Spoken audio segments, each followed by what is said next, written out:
ಸಿಸ್ಟಮ್ನಲ್ಲಿ ಇನ್ನು ಅವ್ರಿಗೆ ಸಪ್ರೇಟಾಗಿ ಈಗ ಅವರು ಅದಕ್ಕೆಲ್ಲ ಕೂಡ ಸಿದ್ಧತೆ ಮಾಡ್ಕೊಳ್ಳಿಕ್ಕೆ NRI ಸಪ್ರೇಟ್ ಮಾಡಲಿಕ್ಕೆ ಅದಕ್ಕೇನೇನು ಕಾನೂನು ಚೌಕಟ್ಟಿನಲ್ಲಿ ವ್ಯವಸ್ಥೆ ಮಾಡಬೇಕು ಅದನ್ನು ರೆಡಿ ಮಾಡ್ಕೊಳ್ಳಿ ಅಂತ ನಾನು ಹೇಳಿದ್ದೆ. ಸೊ ಅದು ಕೂಡ ಅವರೊಂದು ಪ್ರಪೋಸಲ್ನ ನಮ್ಮ ಅಧಿಕಾರಿಗಳೆಲ್ಲ ಕೂಡ ಸದ್ಯದಲ್ಲೇ ಕೊಡ್ತಾರೆ.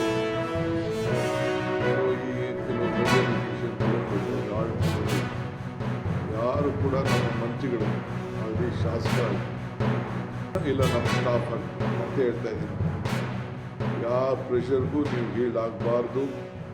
ಕಾನೂನು ಚೌಕಟ್ಟಿನಲ್ಲಿ ನೀವು ಮಾತ್ರ ಮಾಡಬೇಕು. ಅದಕ್ಕೆ ಎಲ್ಲದಕ್ಕೂ ಕೂಡ ಸೊಲ್ಯೂಷನ್ ಇದೆ. ಆ ನಿಟ್ಟಿನಲ್ಲಿ ಜನರ ಸೇವೆಯನ್ನು ಮಾಡಬೇಕು ಅಂತೇಳಿ, ಏಕೆಂದರೆ ಯಾವ ಇದಕ್ಕೂ ನಾವು ನಮ್ಮ ಮಂತ್ರಿಗಳು ಕೆಲವೆಲ್ಲ ಹೊಸದು ಇರ್ಬೋದು, ಒಳದು ಇರ್ಬೋದು, ಯಾವುದೋ ಒತ್ತಡದ ಮೇಲೆ ಸೈನ್ ಹಾಕ್ಸೋಕ್ಕೆ ಪ್ರಯತ್ನ ಮಾಡ್ಬೋದು. ನೀವು ಯಾವ ಕಾರಣಕ್ಕೂ ಈಡಾಗಬಾರ್ದು ಅಂತ ಸಿಸ್ಟಮ್ ಅಂತ ಹೇಳಿ ಹೇಳಿದ್ದೀವಿ. Free fair corruption free government ಕೊಡಬೇಕು. ಅದಕ್ಕೆ ನಿಮ್ಮೆಲ್ಲರ ಸಹಕಾರ ಬೇಕು ಅಂತ ಹೇಳಿ ಅವರಿಗೆ ಮಾರ್ಗಸೂಚಿಯನ್ನು ಕೂಡ ಕೊಟ್ಟಿದ್ದೀವಿ.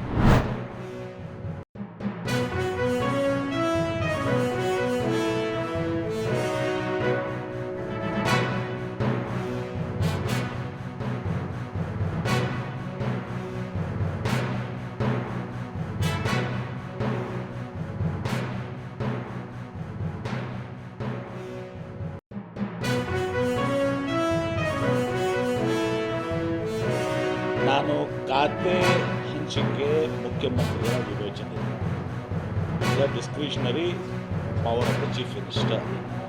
ಮುಖ್ಯಮಂತ್ರಿಗಳು ಕಾಂಗ್ರೆಸ್ ಪಕ್ಷದ ಅಧ್ಯಕ್ಷ ಅಂತ ಮಲ್ಲಿಕಾರ್ಜುನ ಖರ್ಗೆ ಅವರ ಜೊತೆಗೆ ರಾಹುಲ್ ಗಾಂಧಿ ಅವರು ನಮ್ಮ ವಿರೋಧ ಪಕ್ಷದ ನಾಯಕರ ಜೊತೆಗೆ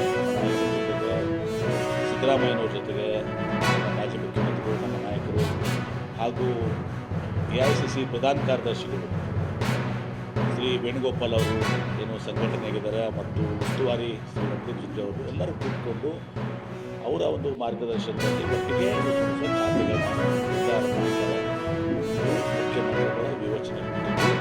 ಹೀಗಾಗಿ ಖಾತೆ ವಿಚಾರಗಳು ಎಲ್ಲವೂ ಕೂಡ ಅಫಿಷಿಯಲ್ ಆಗಿ ಯಾವಾಗ ಅನೌನ್ಸ್ ಆಗುತ್ತೆ ಆವಾಗ ಎಲ್ಲರಿಗೂ ಗೊತ್ತಾಗುತ್ತೆ.